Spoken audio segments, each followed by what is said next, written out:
चलिए बच्चों स्टार्ट कर लें। देखो लास्ट क्लास में हमने बात करी थी कि अकाउंटिंग के बेसिक्स को हम कुछ इस तरीके से लेके चलेंगे कि अगर पास्ट में आपको अकाउंटिंग सब्जेक्ट में कोई समस्या भी रही हो तो भी आपको कोई ऐसा फील नहीं होगा कि हम कोई मुश्किल सब्जेक्ट पढ़ रहे हैं, राइट। लास्ट क्लास में मैंने आपसे एक जनरल डिस्कशन किया था कि कैसे पढ़ाई करनी है, नोट्स कैसे बनाने हैं, ऐसे कुछ मुद्दे हमने डिस्कस करे थे। मैंने आपको बोला था एक रजिस्टर अपना बना लेना अकाउंट के लिए, जिस पर आप सारे के सारे फैक्ट्स मेंटेन करते जाएंगे, नोट डाउन करते जाएंगे। दूसरा, वेरी बेसिक से हम स्टार्ट करेंगे और कहीं पर भी अगर आपको ऐसा लगे कि ये टॉपिक, ये एस्पेक्ट मुझे को समझ में नहीं आ रहा, मेरे को दिक्कत आ रही है इसमें, तो आप इमीडिएटली उस दौरान मेरे साथ डिस्कस कर सकते हो। क्लास में नहीं डिस्कस कर पा रहे हो तो क्लास के बाद डिस्कस कर लेना, क्योंकि ना ये आपके पास लास्ट अपॉर्चुनिटी है। 11th-12th क्लास में अगर कई बार हमारा बेसिक्स कमज़ोर रह जाता है किसी भी लेवल पर, तो अब इसके बाद आपको कोई नहीं सिखाने वाला। इसके बाद आप बिजनेसेस में जा कर के उसको कहीं ना कहीं टैकल ही करेंगे, उस काम को करेंगे, तो वहाँ आपको समस्याएं आएंगी अगर आप इधर नहीं सीखोगे तो, राइट। ऐसा नहीं है कि आपको बिल्कुल भी अकाउंटिंग नहीं आता, आपको आता है लेकिन आधा अधूरा आता है। कई बार तो आप सही आंसर कर देते हो तो कई बार गलत आंसर होने की भी संभावना होती है। लास्ट क्लास में ऐसी कुछ संभावनाएं हमने यहाँ पर डिस्कस करी थी, राइट। तो बेटा उसी एस्पेक्ट्स को आगे बढ़ाते हुए हम बेसिक्स ऑफ अकाउंट्स की आज हम बात कर रहे हैं। और बेसिक्स ऑफ अकाउंट्स की बात करें या इसे इंट्रोडक्शन ऑफ फाइनेंशियल अकाउंट बोल सकते हैं, ये आपका पहला चैप्टर है। आपका जो CAFM का पेपर है, उस CAFM का पहला चैप्टर का नाम क्या है? Introduction of accounts. इसमें बेसिकली हमने फाइनेंशियल अकाउंट्स पढ़ना है, तो बेसिक्स ऑफ फाइनेंशियल अकाउंट्स के नाम से हम इस चैप्टर को क्या कर रहे हैं? कवर कर रहे हैं। तो यहाँ पर अपने बेसिक्स स्ट्रॉन्ग करेंगे, सेकंड चैप्टर ऑनवर्ड्स आपके कॉर्पोरेट अकाउंटिंग स्टार्ट हो जाएगी, राइट। तो फर्स्ट चैप्टर है, हेड बना लें इसे, introduction of accounts. Last time पर मैंने आपसे बात करी थी बेटा एंट्री कैसे बनाते हैं, उन मुद्दों की बात करेंगे, लेकिन एक अकाउंटिंग की जर्नी स्टार्ट करेंगे। चैप्टर नंबर फर्स्ट रहेगा हमारा ये, इंट्रोडक्शन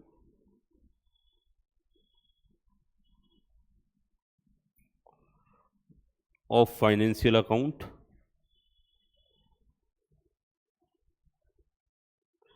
और introduction of financial account chapter number first की जब हम बात करेंगे तो अकाउंट्स में बेसिकली हमें सीखना क्या होता है, इसको मैं एक डेफिनेशन के थ्रू पहले तो उसका जनरल माइंडसेट बना के चलेंगे कि सारे के सारे अकाउंटिंग में बेसिकली हमने क्या कवर करना होता है। आपने एक बचपन में एक डेफिनेशन पढ़ी होगी अकाउंटिंग की, शायद आपको रटी भी होगी थोड़ी बहुत अभी, तो आप बता सकते हैं वो डेफिनेशन क्या थी? अकाउंटिंग की डेफिनेशन आपने बड़े अच्छे से मगअप करी होगी, थोड़ा बहुत अभी भी याद होगा आपको। बताओ बेटा बताओ, किसी को याद आ रहा है थोड़ा बहुत? क्यों रटी हुई चीज़ें काफ़ी लंबे टाइम तक याद रह जाती हैं। अकाउंटिंग इज एन आर्ट करके आपने उस डेफिनेशन को पढ़ा होगा।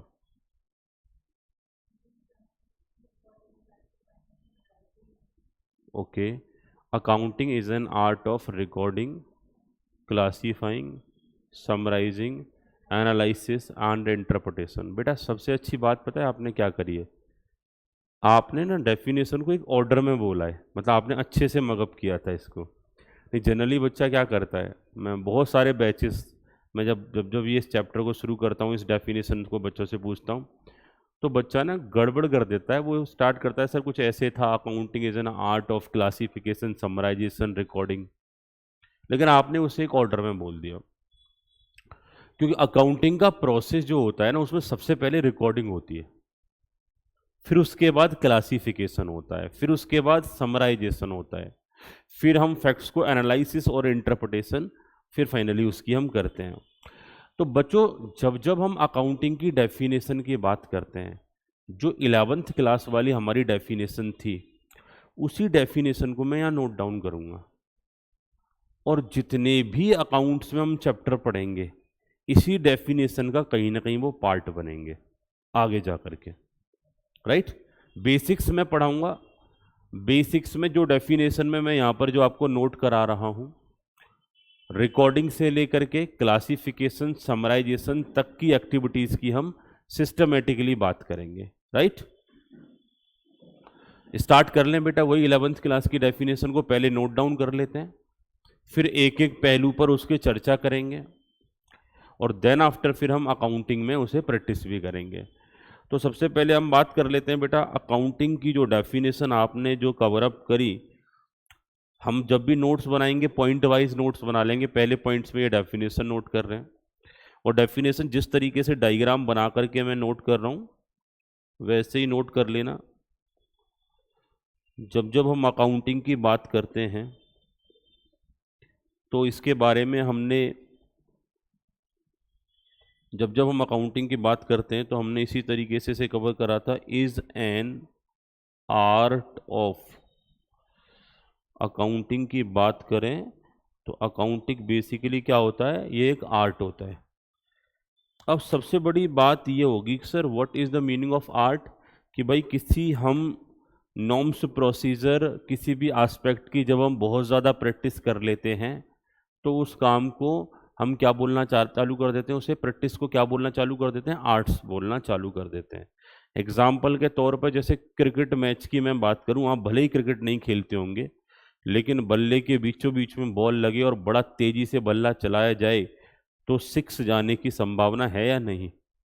आप सभी जानते हैं कि भाई छक्का जाएगा, लेकिन किनारा लगे और बड़ा तेजी से बल्ला चलाया जाए तो कैच आउट होने का चांसेस होगा। ये नॉलेज तो आपके पास है, लेकिन वास्तविकता में बल्ले के बीचों बीच में बॉल लगाने के लिए बहुत सारी प्रैक्टिस करनी पड़ेगी, तो उसे क्या बोला जाएगा, आर्ट्स।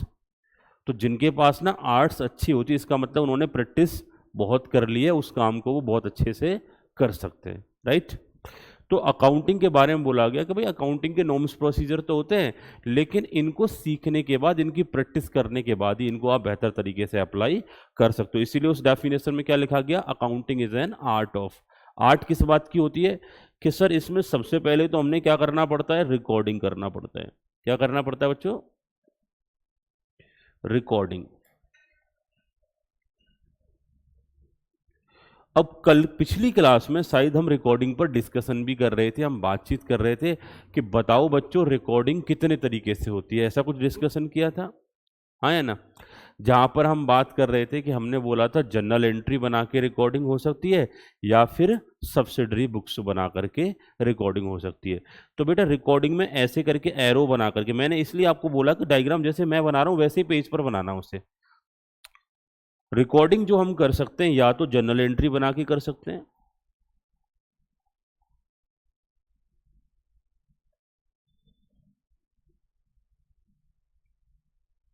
या बच्चों मैं वर्ड यूज कर रहा हूं और का मतलब समझते हो ना, कि या तो जर्नल एंट्री या फिर सब्सिडरी बुक्स, दोनों में से किसी एक रूट से जा सकते हैं। अगर एंड लगा होता इसका मतलब जर्नल एंट्री भी होती और सब्सिडरी बुक्स भी बनती। बात क्लियर। और लगाए या तो जर्नल एंट्री बनाएंगे, अगर जर्नल एंट्री बना दी तो सब्सिडरी बुक्स में नहीं लिखेंगे, और सब्सिडरी बुक्स बना दिया तो जर्नल एंट्री नहीं बनाएंगे। तो जर्नल एंट्री और सब्सिडरी बुक्स।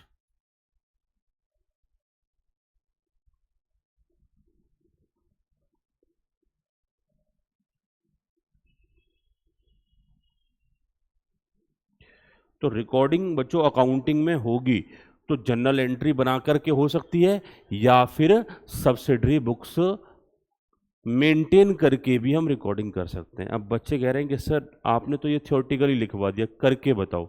बेटा पहले हम एक रोड मैप बना रहे हैं, हमें करना क्या है, हम रिकॉर्डिंग करना सीखेंगे, by way of journal entry भी रिकॉर्डिंग करना सीखेंगे, by way of subsidiary books भी रिकॉर्ड करना सीखेंगे। बट मैं आपको बोल रहा हूं अकाउंट में अगर ट्रांजेक्शन पहली बार अगर नोट डाउन किया जा रहा है तो उसे क्या बोला जाता है, रिकॉर्डिंग।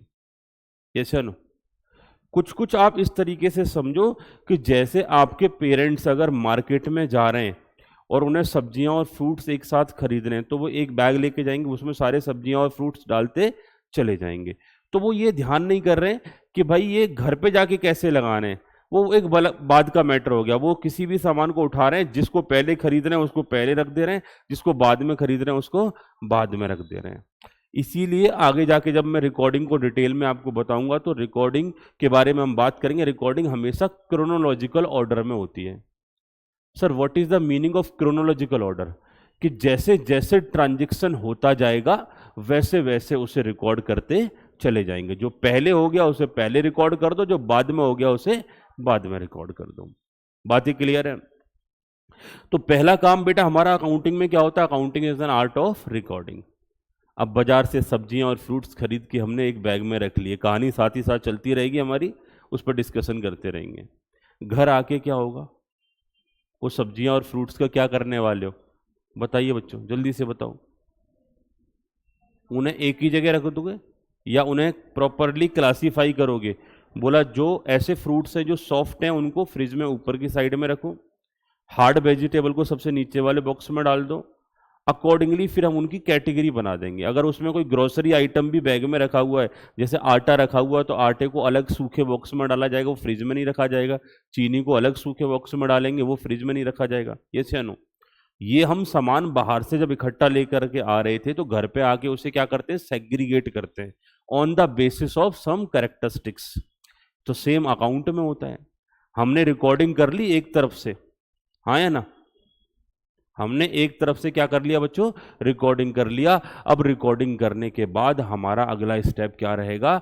उस पर्टिकुलर जो एस्पेक्ट्स हैं उन एस्पेक्ट्स का सेग्रीगेशन करना, अलग अलग करना, और इस एक्टिविटी का नाम दिया जाता है क्लासिफिकेशन। ठीक है? हमने मान के चलो जनरल एंट्री बनाई, सेल हुआ सेल की एंट्री बना दी, उसके बाद परचेज हुआ परचेज की एंट्री बना दी, उसके बाद बेजिस दिया बेजिस की एंट्री बना दी, फिर सेल हुआ फिर सेल की एंट्री बना दी, फिर 1 घंटे बाद सेल हो गया फिर सेल की एंट्री बना दी, फिर 5 घंटे बाद सेल हो गया फिर सेल की एंट्री बना दी, फिर एक परचेज कर लिया फिर परचेज की एंट्री बना दी। ऐसे करके हम रिकॉर्ड करते चले जाएंगे एक ऑर्डर में, राइट? लेकिन एक सेल आपका चाहे 500 जगह लिखा हुआ, 500 जगह लिखा हुआ है, लेकिन जब क्लासिफिकेशन करेंगे ना तो सारे के सारे सेल के बैलेंसेस को कहां लेके जाएंगे हम? सेल्स अकाउंट में। बात क्लियर? सारे परचेजेस के बैलेंसेस को कहां लेके जाएंगे? परचेज अकाउंट में। बेजेस के बैलेंसेस को कहां लेके जाएंगे? बेजेस अकाउंट में। क्लासिफिकेशन करना भी मैं सिखाऊंगा, अभी मैं थ्योरेटिकली बता रहा हूं, रोड मैप सिर्फ आपको। प्रैक्टिकली करेंगे कैसे वो पहले हम रिकॉर्डिंग सीखेंगे, उसके बाद हम क्लासिफिकेशन सीखेंगे। लेकिन अभी डेफिनेशन से मैं आपके माइंड में कुछ इमेज डाल रहा हूं, जिससे कम से कम आपको ये पता चले कि हम कर क्या रहे हैं। नहीं, समस्या क्या होती है? बच्चा कर तो बहुत कुछ रहा होता है, उसे यही समझ नहीं आता मैं कर क्या रहा हूं, राइट? क्योंकि अब तक आपने जो सीखा है इसी साइकोलॉजी से सीखा है। किसी ने बोला अकाउंट बनाना सीख लो, अकाउंट बना रहे हैं, ये कहां से किस चीज से लिंक करता है वो कई बार माइंड में नहीं आता। तो पहला स्टेप मैंने क्या बताया आपको? पहला स्टेप क्या बताया? रिकॉर्डिंग करना है। रिकॉर्डिंग किस तरीके से होगी? जनरल एंट्री और सब्सिडरी, या तो जनरल एंट्री बना के कर लो या सब्सिडरी बुक्स। ये से नो। दूसरा स्टेप क्या होगा sir? Accounting is an art of, जैसे हम डेफिनेशन में बोलते थे कि क्लासिफिकेशन। अगला स्टेप है बेटा क्लासिफिकेशन। जब क्लासिफिकेशन की बात की जाएगी बच्चों, अब क्लासिफिकेशन में मैथोडोलॉजी अलग अलग नहीं होती। क्लासिफिकेशन में तो हमें लेजर बनाना होता है। लेजर की अगर हम बात करें बच्चों, तो लेजर को बोला जाता है खाता बही, मतलब जिसमें बहुत सारे अकाउंट मेंटेन हो, सेपरेट सेपरेट अकाउंट मेंटेन हो, उनको क्या बोला जाएगा? लेजर।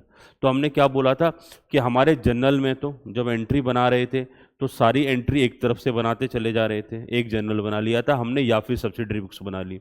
लेकिन लेजर बनाते टाइम पर अलग अलग अकाउंट मेंटेन करेंगे, सेपरेट सेपरेट अकाउंट मेंटेन करेंगे, सारी सेल्स एक तरफ सारी परचेस एक तरफ। तो लेजर में होगा क्या? बहुत सारे अकाउंट बनेंगे। क्लासिफिकेशन हो जाएगा किसका? जर्नल का। जनरल में इकट्ठा बनाया, जैसे बाहर से सब्जी और फ्रूट्स और ग्रोसरी आइटम भर के लाए और घर आकर के हमने क्या कर दिया? सबको अलग अलग रैक में लगा दिया, तो वो क्या हो गया? क्लासिफिकेशन। सिमिलर सिमिलर आइटम जहां पर थे उधर उधर जाकर के हमने उनको लगा दिया, तो वो क्या होगा? क्लासिफिकेशन। तो इधर क्लासिफिकेशन हम क्या करने वाले? सारे सेल एक तरफ सारे परचेस एक तरफ। तो वेरियस अकाउंट मेंटेन करेंगे। और वेरियस अकाउंट कहां पर मेंटेन करेंगे बच्चों? एक बुक होती है जिसका नाम होता है लेजर। लेजर बुक का नाम होता है, उस बुक के अंदर बड़े सारे अकाउंट हम मेंटेन करते हैं।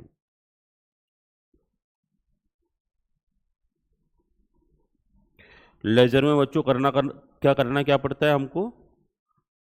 It maintain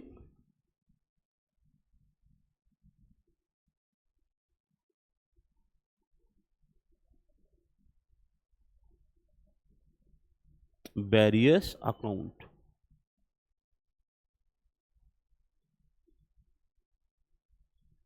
it maintain various account. जल्दी से बताओ बेटा।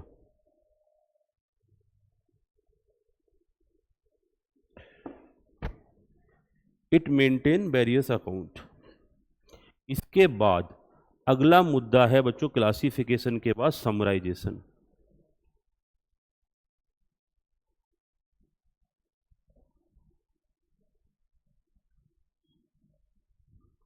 समराइजेशन आप ये मान के चलो कि हमारे घर वाले बाहर से मौसमी लेके आते हैं। मौसमी समझते हो ना बेटा, बहुत सारी होती है, खाने में टाइम लगेगा, क्या किया जा सकता है? बोला सबको मशीन में डाल के उनका जूस बना दो, समरी निकाल दो उसकी। समरी मतलब क्यों ज़्यादा अपने आप को कष्ट देना, सीधा जूस निकालो और उसे पी जाओ, समरी निकाल दो। बोला सेम वे लेजर अकाउंट की भी समरी निकालनी पड़ती है सम टाइम, क्योंकि कई बार हमारे बिजनेस में कुछ ऐसे खास लोग होते हैं जिनके पास टाइम की बहुत कमी होती है। सारी इंफॉर्मेशन हमारे लेजर में है, लेकिन उनके पास लेजर पलटने का टाइम नहीं है, उनको चाहिए समरी इंफॉर्मेशन। और समरी हम किसके लिए निकाल रहे हैं? मोस्ट ऑफ द टाइम पर टॉप मैनेजमेंट के लिए। मान के चलो हम 1,00,000 लोगों को सेल करते हैं, तो 1,00,000 लोगों का रिकॉर्ड हमने मेंटेन करना पड़ेगा, हाँ या ना? लेजर में क्या एक सेल अकाउंट बनाना पड़ेगा, उसका बैलेंस वर्कआउट करना पड़ेगा, परचेज का बैलेंस अलग निकालना पड़ेगा।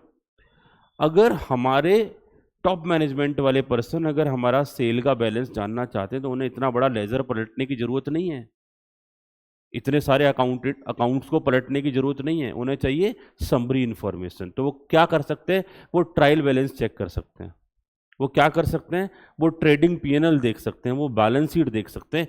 वहाँ पर उन्हें आइटम्स समराइज फॉर्मेट में अवेलेबल होते हैं, जिससे कि वो डिसीजन मेकिंग कर पाए।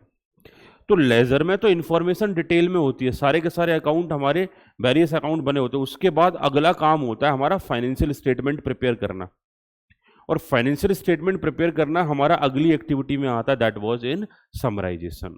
और उसी फाइनेंशियल स्टेटमेंट के बेसिस पर हमारा टॉप मैनेजमेंट डिसीजन लेता है, उसी फाइनेंशियल स्टेटमेंट को बेसिस पर बाहर वाले आउटसाइडर्स हमारे बिजनेस की पोजीशन को जान पाते हैं, समझ पाते हैं, पहचान पाते हैं, और हमारे बिजनेस में पैसा इन्वेस्ट कर पाते हैं कि भाई इस बिजनेस में पैसा इन्वेस्ट करना है या नहीं करना। उसी फाइनेंशियल स्टेटमेंट के बेसिस पर गवर्नमेंट को यह पता लगता है कि भाई इन लोगों ने टैक्स का पेमेंट सही किया है या नहीं किया है, क्योंकि उसमें हमारी प्रॉफिटेबिलिटी की जानकारी होती है। उन्हीं फाइनेंशियल स्टेटमेंट को वेरियस अथॉरिटीज के पास हम टाइम टाइम पर जमा भी कराते हैं। हमको लोन चाहिए होता है तो उन्हीं फाइनेंशियल स्टेटमेंट के बेसिस पर बैंकर्स हमें लोन देते हैं, क्योंकि उनके पास इतना टाइम नहीं है कि वो आपके लेजर को आके चेक करेंगे, उनको समरी में इंफॉर्मेशन चाहिए, उन्हें डिटेल में इंफॉर्मेशन हम नहीं भेजेंगे। तो समराइज इंफॉर्मेशन निकालने के लिए अगली एक्टिविटी होती है समराइजेशन, जहां पर हम अपने वेरियस फाइनेंशियल स्टेटमेंट यानी कि वेरियस पीएनएल, ट्रेडिंग अकाउंट अगर हमारा नॉन कॉर्पोरेट एंटिटी है तो, otherwise statement of PNL, balance sheet, ऐसे कैश फ्लो स्टेटमेंट, ऐसे डॉक्यूमेंट हम तैयार कर रहे होते हैं समराइजेशन एक्टिविटी में।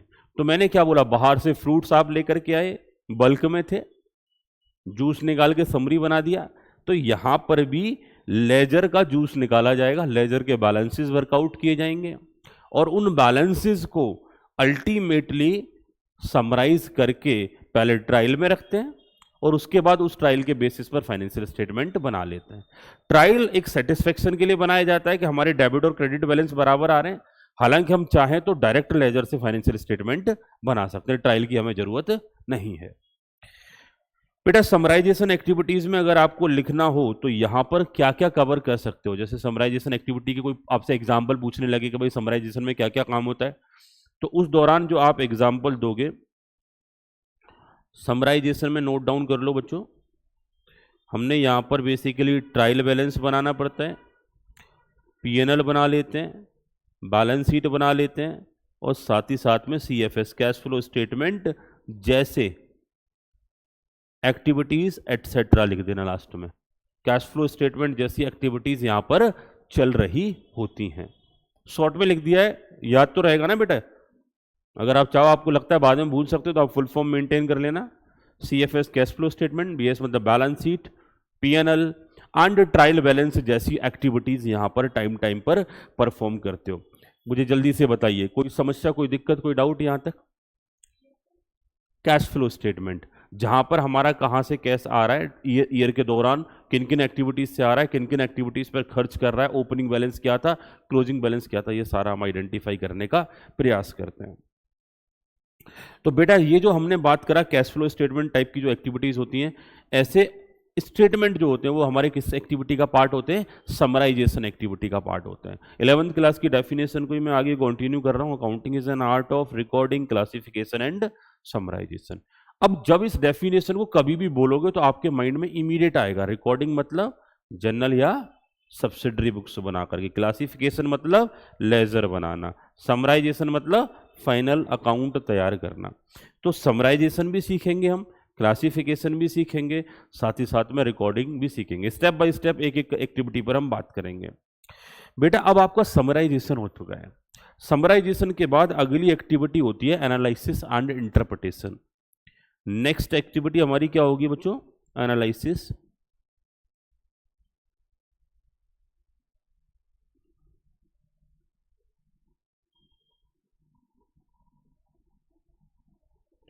Analysis and interpretation.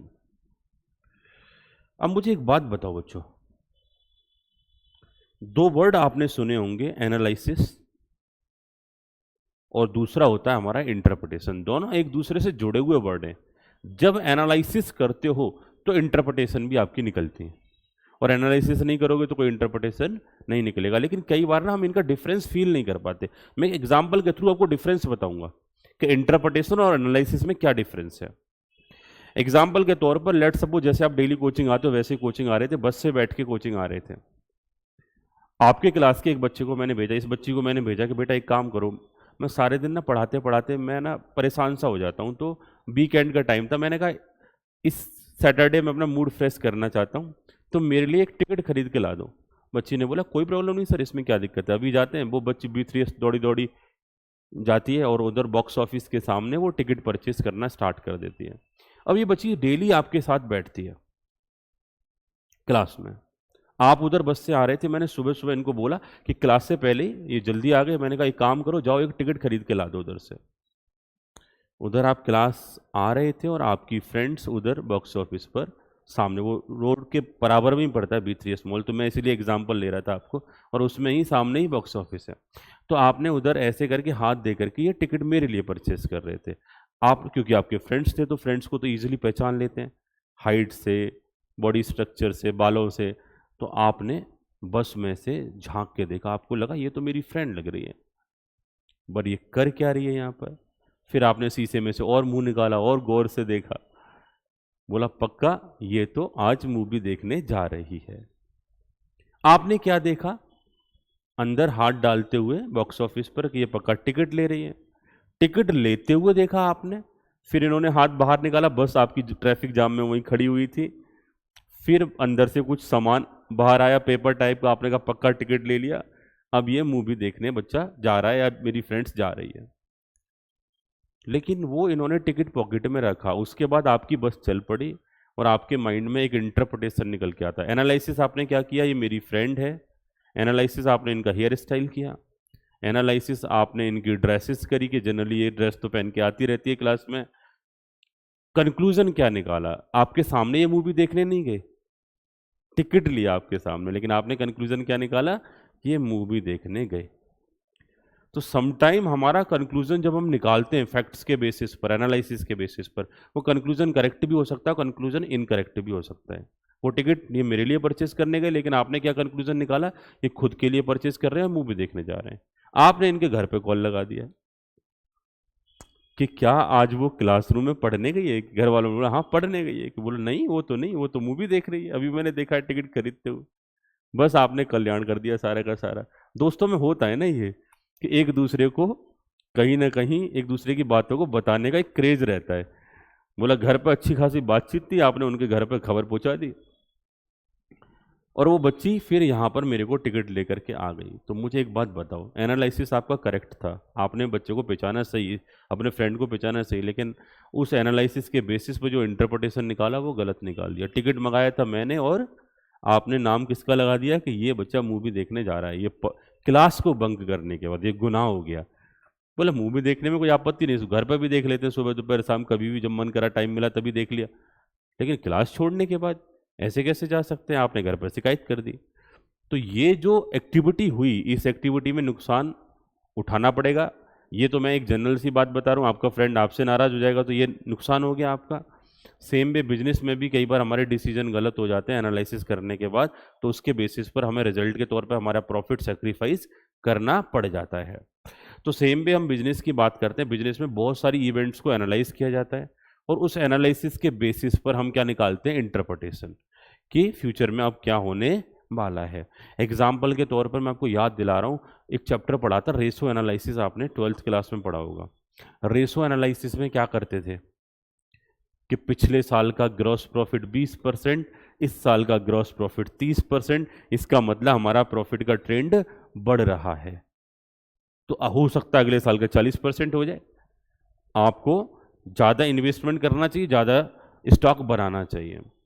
तो जब बच्चों एनालिसिस हम करते हैं तो उसके बेसिस पर हमारा टॉप मैनेजमेंट टाइम टाइम पर इंटरप्रिटेशन निकालता है, और अगर टॉप मैनेजमेंट की सोच बहुत दूरदर्शी हो तो वो सही डिसीजन लेता है। और कई बार कोई नया नया पर्सन हो जिसके अंदर जोश ज़्यादा हो, वो गलत डिसीजन भी ले सकता है।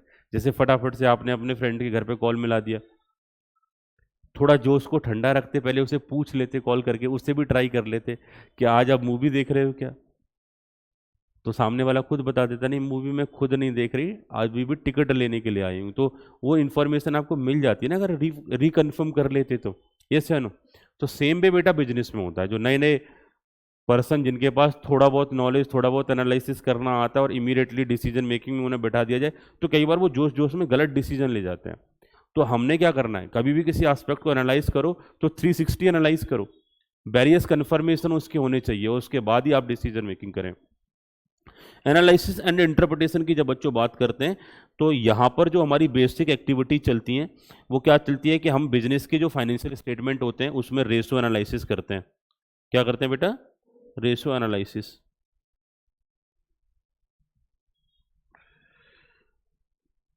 या फिर हम करते हैं financial statement analysis, FST, short में लिख देता हूँ बेटा, financial statement analysis, FST analysis.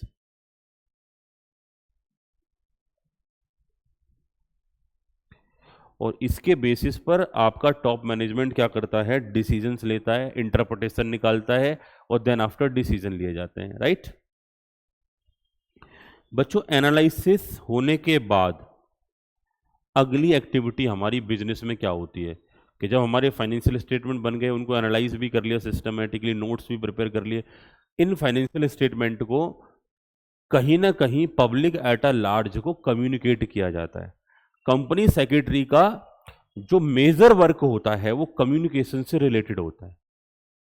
जब भी कंपनीज में काम चलेगा तो कंपनीज के जितने भी फाइनेंशियल स्टेटमेंट बनेंगे उनको आप रीड करोगे, उनकी फाइलिंग करोगे, साथ ही साथ में उसमें कंप्लाइंसेस को चेक करते हो, और फिर उसके बाद उन्हीं फाइनेंशियल स्टेटमेंट को वेरियस स्टेक होल्डर्स तक पहुंचाने की जिम्मेदारी आपकी होती है। कि आरओसी को फाइल करना है, वो जिम्मेदारी किसकी? आपकी है। प्रॉपर बिजनेस की मीटिंग्स बुलानी है, ओनर्स की मीटिंग बुलानी है, भाई कंपनी का केस है, शेयर होल्डर्स की मीटिंग बुलाओगे, उन्हें नोटिस भेजोगे, नोटिस के साथ में एजेंडा बताओगे मीटिंग किस बात से रिलेटेड है, और एजेंडा के साथ कई बार जब जनरल मीटिंग होती है तो फिर अपने फाइनेंशियल स्टेटमेंट भी भेजते हो कि ये पहले पढ़ लेना और उसके बाद मीटिंग में आना, फिर डिस्कशन करेंगे इन फाइनेंशियल स्टेटमेंट पर। बात क्लियर? तो ये जिम्मेदारी किसकी होती है? आप लोगों की होती है। तो अगला स्टेप क्या होगा कि जब अकाउंटिंग की गई तो पहले रिकॉर्डिंग, फिर समराइजेशन, फिर रिकॉर्डिंग, फिर क्लासिफिकेशन, फिर समराइजेशन हुआ, एनालिसिस एंड इंटरप्रिटेशन हुआ, और देन आफ्टर हम क्या करेंगे? कम्युनिकेट करेंगे।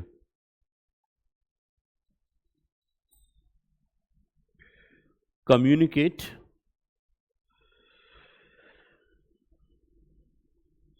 और ये कम्युनिकेट किसको किया जाएगा बेटा? To stake holder.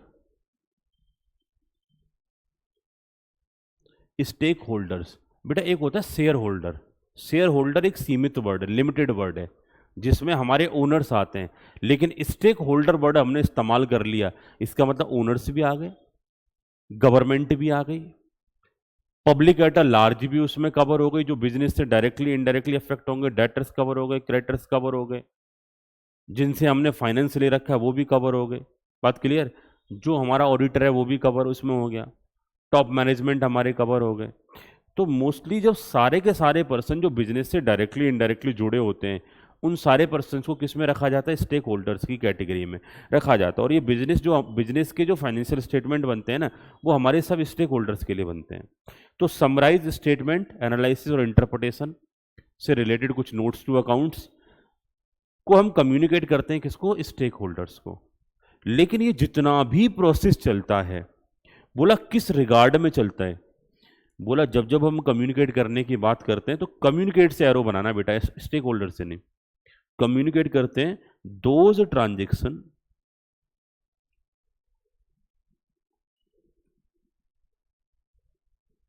And event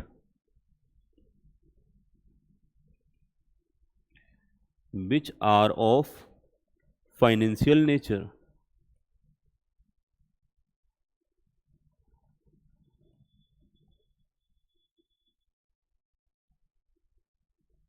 those transaction and event which are of financial nature। ये मैंने डेफिनेशन फॉर्म में बनाने के लिए इस स्टेटमेंट को डाला है, क्योंकि डेफिनेशन 11th क्लास में आपकी ऐसी थी ना कि accounting is an art of recording, classification, summarisation, analysis, interpretation for those transaction and event which are of financial character या नेचर। बात क्लियर? तो उस तरीके से मैंने इस डेफिनेशन को बताया, पर डेफिनेशन को मैंने टुकड़ों में इस तरीके से प्रेजेंट किया आपके सामने, एक अकाउंटिंग का रोड मैप आपके माइंड में बन जाए कि पहले जब भी कोई बिजनेस की बात करते हैं उसमें रिकॉर्डिंग होती है, फिर क्लासिफिकेशन होता है, फिर एनालिसिस और फिर समराइजेशन होता है, फिर analysis and interpretation, then communication वाला रोल परफॉर्म किया जाता है। और वो कम्युनिकेट किसको किया जाता है? स्टेक होल्डर्स को। स्टेक होल्डर्स में सभी आ जाएंगे, ओनर्स और ओनर्स के अलावा गवर्नमेंट वगैरह और सारी अथॉरिटीज वगैरह सब कुछ शामिल हो जाते हैं। ये बात समझ में आ गई बेटा? अब हमने इस डेफिनेशन में जो सबसे पहला पार्ट नोट किया है वो है रिकॉर्डिंग। और रिकॉर्डिंग भी कितने तरीके से होती है? 2 तरीके से, जर्नल एंट्री बना के रिकॉर्डिंग करना और सब्सिडरी बुक्स बना करके। अब मैं क्या करूंगा आपके साथ ना, ईच एंड एवरी एस्पेक्ट को, पहले हम रिकॉर्डिंग की बात करेंगे जर्नल एंट्री बना करके, फिर हम रिकॉर्डिंग की बात करेंगे सब्सिडरी बुक्स के थ्रू, फिर हम क्लासिफिकेशन पर आएंगे, फिर हम किस पर आएंगे? समराइजेशन पर। तो स्टेप बाय स्टेप आगे बढ़ेंगे। तो अभी एक रोड मैप मैंने आपके माइंड में डाल दिया जनरल, और इसके साथ साथ अब हम बात करते हैं कि भाई अकाउंट्स में रिकॉर्डिंग कैसे की जाती है। लेकिन इस डेफिनेशन में सारा मैंने समझा दिया, बट यहां पर एक पॉइंट जो आया, those transaction and event which are of financial nature. Financial nature का मतलब है जिसको मनी में मेजर किया जा सके, मॉनेटरी टर्म्स में जो चीजें एक्सप्रेस होती हैं उन्हें फाइनेंशियल नेचर की हम कैटेगरी में रख सकते हैं। जनरली आप देखते हो कि बिजनेस में कोई भी ऐसा एक्टिविटी, ऐसा ट्रांजेक्शन, ऐसा इवेंट रिकॉर्ड नहीं होता जिसमें कोई फंड का लेना देना ना हो। एग्जाम्पल के तौर पर 2 बिजनेस के एम्प्लॉइज आपस में झगड़ पड़े, एक ने दूसरे के चांटा मार दिया, क्या इसकी जनरल एंट्री बनाएंगे? घटना तो घट गई ना बिजनेस में, क्या इसकी जनरल एंट्री बनेगी? नहीं बनेगी। यस या नो? तो मोस्ट ऑफ द टाइम पर होता क्या है कि जो फाइनेंशियल नेचर के एस्पेक्ट्स होते हैं उनकी तो हम एंट्री बनाते हैं, नॉन फाइनेंशियल नेचर के एस्पेक्ट्स की एंट्री नहीं बनाते हैं। तो ये सारा एस्पेक्ट बच्चों डेफिनेशन को हमने समझा। इसमें बताओ किसी को कोई डाउट हो तो बताओ, आगे बढ़ सकते हैं। अगेन मैंने आपसे एक ही बात बोलना है, पिछली क्लास में भी बोला था, इस क्लास के शुरू में भी बोला, बेटा अकाउंट को टफ मत समझना। आप टफ समझ लोगे तो समझ में नहीं आएगा। गारंटी है बस एक कंसेप्ट समझ के आगे बढ़ो और उसे रिवाइज करते रहो, आपको सारा समझ में आएगा। और कभी आपको लाइफ में ये कहने की जरूरत नहीं पड़ेगी कि ये सब्जेक्ट हमको हमारा कमजोर है या ये सब्जेक्ट थोड़ा मुश्किल लगता है हमें। राइट? इंसान ही हो आप भी, प्लस माइनस मल्टीप्लाई डिवाइड करने के लिए कैलकुलेटर जिंदाबाद। एग्जाम में धड़ल्ले से कैलकुलेटर लेके जा सकते हो अब आप, एग्जीक्यूटिव ऑनवर्ड्स कैलकुलेटर अलाउड होता है, प्लस माइनस सारा कैलकुलेटर से कर लोगे, मल्टीप्लाई डिवाइड रूट वगैरह सब कुछ कैलकुलेशन कैलकुलेटर से होगी। कंसेप्ट को आप सीख लो, जोड़ना घटाने के लिए मशीन आपके पास रहेगी रहेगी, हाँ या ना? आराम से सॉल्व कर सकते हो क्वेश्चंस को। राइट? चलिए अगले मुद्दे की तरफ चलते हैं, अगले एस्पेक्ट की बात करेंगे कि रिकॉर्डिंग हमारा कैसे होता है। तो रिकॉर्डिंग करने के लिए जब हम रिकॉर्डिंग की बात करते हैं, सेकंड पॉइंट बना लेना इसका, क्योंकि फर्स्ट पॉइंट में हमने ये डेफिनेशन बनाया है, सेकंड पॉइंट में आप बनाना कि रिकॉर्डिंग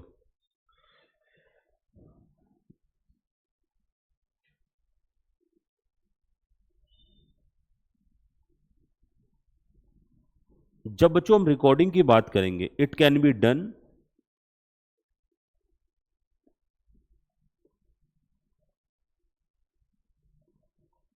बाय टू मेथड्स।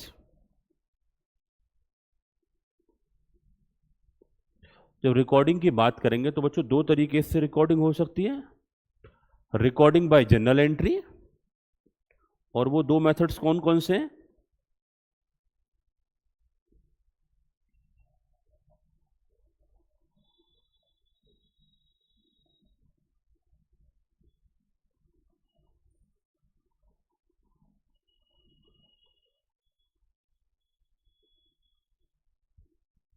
और दूसरा तरीका और करके दूसरा तरीका कौन सा है बच्चों हमारा? Subsidiary books.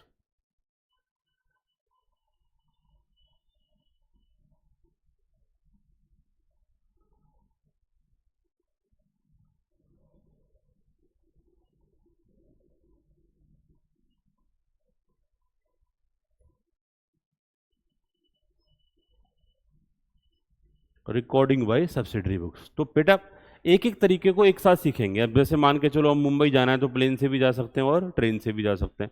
तो पहले हम एक रूट की बात कर लेते हैं, फिर दूसरे वाले रूट को लेटर ऑन डिस्कस कर लेंगे। तो पहले हम रिकॉर्डिंग सीखेंगे, रिकॉर्डिंग बाय जर्नल एंट्री, ठीक है।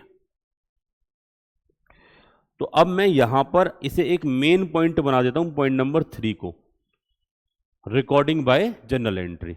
पॉइंट नंबर 4 में हम कवर करेंगे recording by subsidiary books.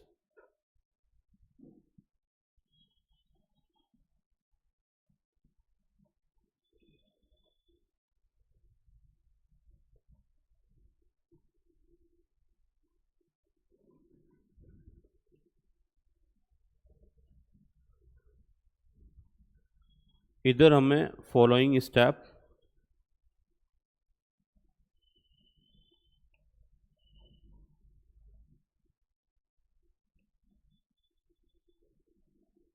should be followed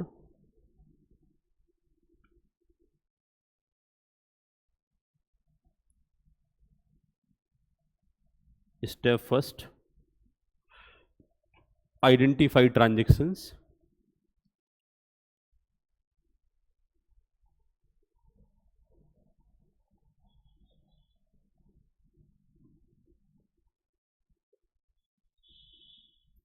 step number second, identify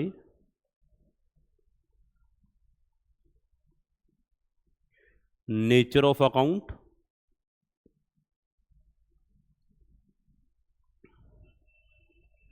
step number 3,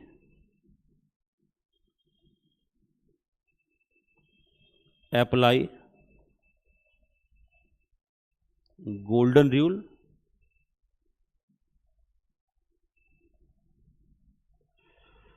और स्टेप नंबर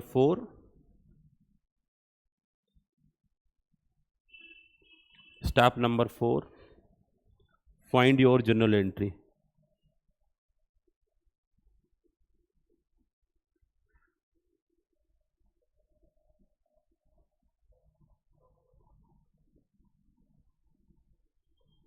नोट हो गया बच्चों?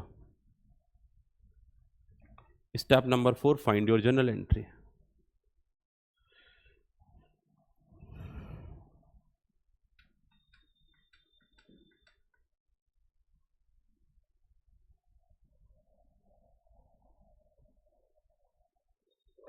देखो इसमें अगर पहले स्टेप की बात करूं, फोर्थ स्टेप की बात करूं, ये दो स्टेप तो बेकार के स्टेप हैं, बस वो एक फॉर्मली लिखने वाली बात है कि पहले ट्रांजेक्शन्स को आइडेंटिफाई करना। जब भी कोई ट्रांजेक्शन होगा तो आपको देखना पड़ेगा ये ट्रांजेक्शन मॉनेटरी टर्म्स में है या फिर नहीं है। ट्रांजेक्शन और इवेंट को पहचानना, आइडेंटिफाई करना, ईजिली आप आइडेंटिफाई कर सकते हो। लेकिन हर एक ट्रांजेक्शन के दो पहलू होते हैं, क्योंकि जब जब हम बात कर रहे हैं आज के टाइम में, हम डबल एंट्री सिस्टम पर काम करते हैं तो दो पहलू रिकॉर्ड करते हैं, एक को डेबिट करते हैं, दूसरे को क्रेडिट करते हैं। दोनों एस्पेक्ट्स को पहचानना होता है और दोनों एस्पेक्ट्स के नेचर को आइडेंटिफाई करना पड़ता है कि भाई ये जो इसका ट्रांजैक्शन है, जो अकाउंट है, उसका नेचर क्या है। वो रियल नेचर का अकाउंट है, वो पर्सनल नेचर का अकाउंट है, या फिर वो नॉमिनल नेचर का अकाउंट है। अकाउंट आइडेंटिफाई होने के बाद देन आफ्टर उस पर हम क्या अप्लाई करते हैं, गोल्डन रूल, और उसके बाद हम जनरल एंट्री बनाते हैं। ये एक बेसिक स्टेप्स हैं, राइट। अब क्योंकि रिकॉर्डिंग हम दो मेथड से करते हैं, कौन कौन से रिकॉर्डिंग के दो मेथड कौन से बेटा, एंड सब्सिडरी बुक। जागते रहा करो, एकदम समझ जाया करो। बीच बीच में क्या होता है, बच्चा ना थोड़ी लंबी क्लास के दौरान वो चला जाता है, क्लास में से कहीं अदृश्य हो जाता है, फिर उसे याद आता है अरे नहीं नहीं वो तो क्लास में ही बैठा हुआ हूँ। और इसकी सबसे खास पहचान होती है, अगर आपसे कुछ पूछ लो, अगर इमीडिएटली रिस्पॉन्स आ रहा है, इसका मतलब आप यहाँ पर अवेलेबल हैं, नहीं तो बीच में कहीं खो चुके हैं। तो मेन मुद्दे की बात यह है कि बेटा दो तरीके से हम रिकॉर्डिंग करते हैं, recording by way of general entry और सब्सिडरी बुक्स। लेकिन जनरल एंट्री जब हम बना करके रिकॉर्डिंग करते हैं, उसके भी दो मेथड होते हैं कि हम गोल्डन रूल लगा सकते हैं या फिर डायमंड रूल लगा सकते हैं। बात क्लियर। तो यहां पर जब हम इसकी जगह पर रिकॉर्डिंग जनरल एंट्री बनाने के भी जब मेथड्स की बात करेंगे, तो गोल्डन रूल के थ्रू अगर हम जनरल एंट्री बनाते हैं तो हमें ये स्टेप्स बारी बारी से सिस्टमेटिकली फॉलो करने पड़ते हैं। अगर डायमंड रूल के थ्रू एंट्री बनाते हैं तो वो एक शॉर्टकट तरीका होता है हमारे पास, जिसमें एंट्री हमारी फास्टेस्ट और इजी मैनर में बनती है। लेकिन फास्टेस्ट और इजी मैनर में शुरुआत में नहीं सिखाऊंगा, नहीं तो फिर आप बेसिक चीज़ों को तो सीख नहीं पाएंगे। पहले हम बात करेंगे नॉर्मल ट्रेडिशनल मेथड की बात करेंगे, जिसे बोला जाता है गोल्डन रूल अप्रोच, और उसके बाद हम बात करेंगे मॉडर्न अप्रोच की, जहां पर हम बात करेंगे डायमंड रूल अप्रोच, राइट। तो जनरल एंट्री हम बनाएंगे तो बोला रिकॉर्डिंग का स्टेप हमारा क्या है। रिकॉर्डिंग का स्टेप है पहले ट्रांजेक्शन को आइडेंटिफाई करो, दूसरा फिर नेचर ऑफ अकाउंट देखो, फिर गोल्डन रूल लगाओ, और देन आफ्टर जनरल एंट्री बनाओ। हम इस तरीके से भी जनरल एंट्री बना सकते हैं और जनरल एंट्री शॉर्टकट तरीके से भी बना सकते हैं।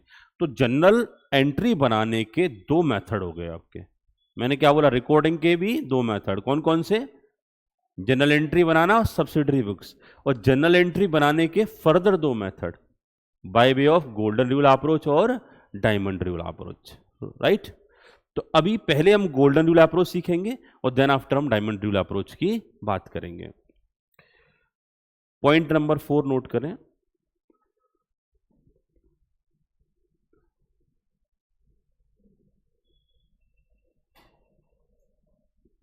General entry can be prepared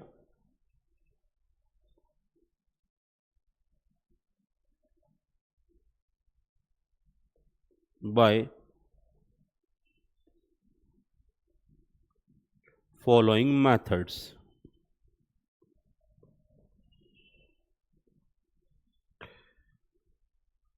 पहला रहेगा इसमें हमारा point number A,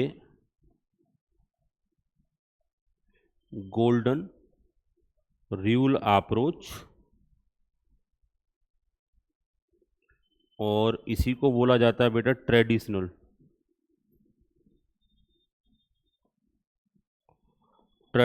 approach.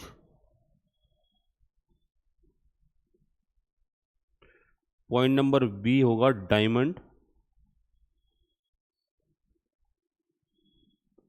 Rule approach, और इसी को बोला जाता है बच्चों modern approach.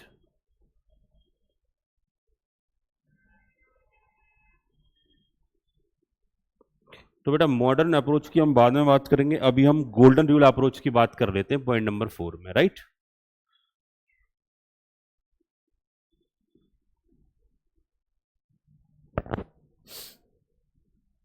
Point number A,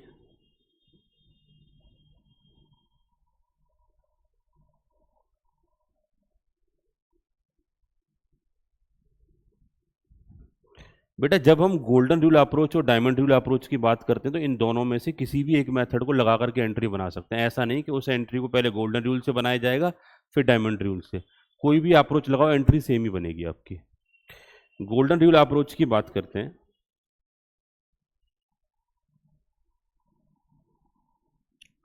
तो पहले हम बात करेंगे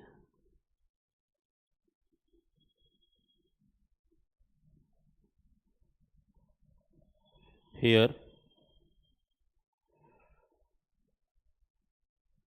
we need to identify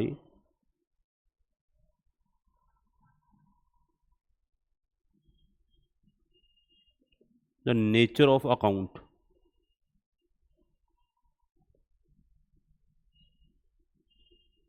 और बच्चों नेचर ऑफ अकाउंट की अगर हम बात करें तो इसे 3 कैटेगरी में बांट सकते हैं।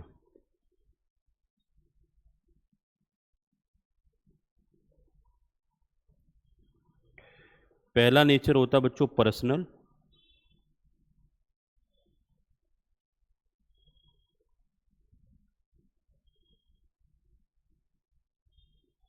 दूसरा रियल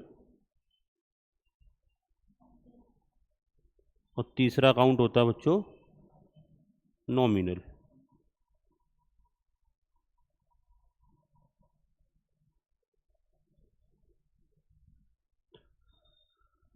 अब मुझे एक बात बताओ, आपको क्या अकाउंट में रियल, पर्सनल और नॉमिनल अकाउंट आइडेंटिफाई करना आता है?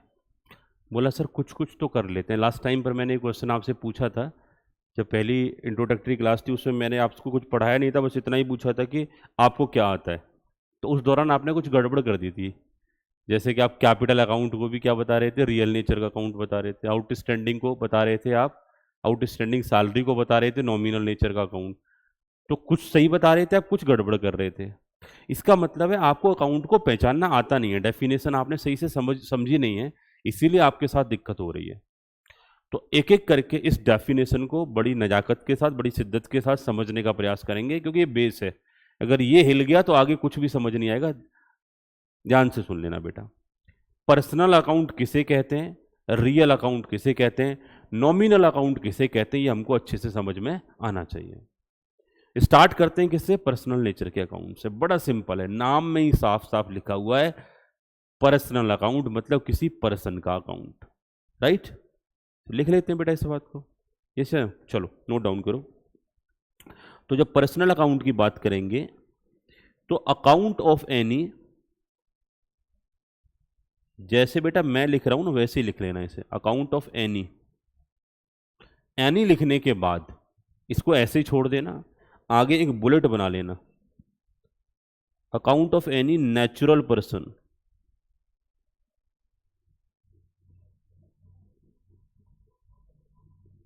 Person like Ram, Sita, etcetera.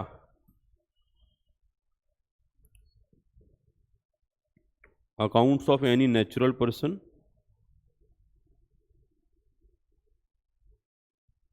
Like Ram, Sita, etcetera.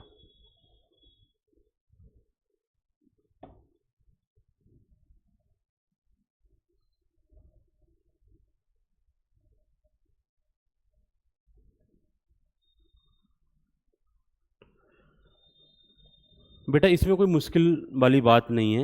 ये जो नेचुरल पर्सन का अकाउंट, नेचुरल पर्सन तो आप जानते हो ना, जो कि हम और आप जैसे पर्सन, किसी भी पर्सन का अगर अकाउंट अपने बिजनेस में ओपन कर रहे हैं तो उसे क्या बोला जाएगा, पर्सनल अकाउंट बोला जाएगा। क्लियर। तो जैसे आपने मोहन के साथ डील किया, सोहन के साथ, दिनेश के साथ, रीता, गीता, संगीता, बबीता, किसी के साथ भी डील कर रहे हो तो उसका अगर अकाउंट मेंटेन करते हो तो किस कैटेगरी का अकाउंट माना जाएगा, पर्सनल कैटेगरी का अकाउंट माना जाएगा। कई बार क्या होता है कि पर्सन नेचुरल पर्सन नहीं होता लेकिन वो आर्टिफिशियल पर्सन होता है, in the eyes of law उसे पर्सन माना जाता है। कंपनी लॉ का बेसिक आपने पढ़ा होगा तो आपको कंपनी के फीचर में सिखाया गया हो company is an artificial person. तो भाई साहब आर्टिफिशियल पर्सन का नाम भी कहीं ना कहीं किस कैटेगरी में आएगा, पर्सनल अकाउंट की कैटेगरी में ही आएगा। तो मैंने बोला account of any natural person, फिर बुलेट लगा के लिखो आगे एनी तो हमारा कॉमन ही रहेगा, आर्टिफिशियल पर्सन,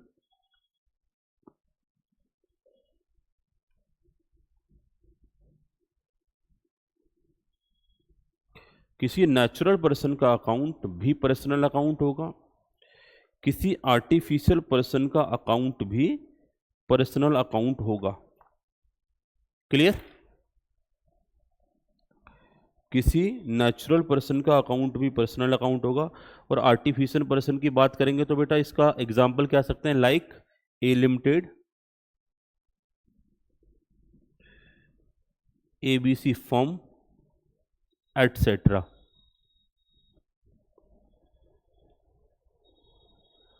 अब दूसरी कैटेगरी बेटा क्या हो गई, artificial person.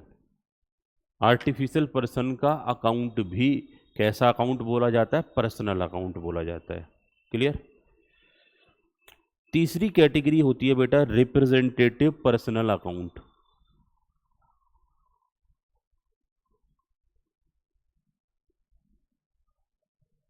Representative personal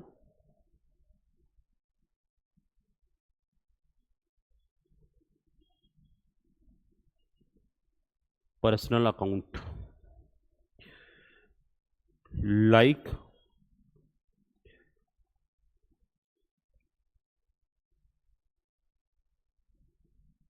capital drawing, outstanding expenses,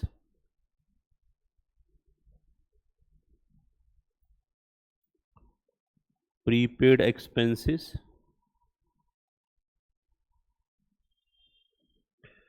accrued और अनएक्रूड।